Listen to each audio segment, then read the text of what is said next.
ગીર સોમનાથ જિલ્લાના તાલાળા તાલુકામાં કમોસમી વરસાદ પડતા ખેડૂતોને નુકસાન। કમોસમી વરસાદ વરસતા કેરી, બાજરી, અડદ, તલ સહિતના બાગાયતી પાકોમાં થયું નુકસાન।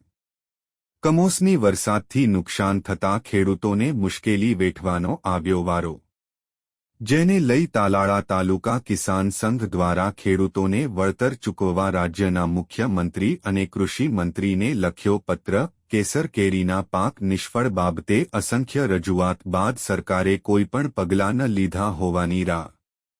ગ્લોબલ વોર્મિંગના કારણે આ વર્ષે કેસર કેરીનું માત્ર 20થી 25% જ ઉત્પાદન, તેમાં પણ કમોસમી વરસાદ પડતા કેસર કેરી ખરી પડી।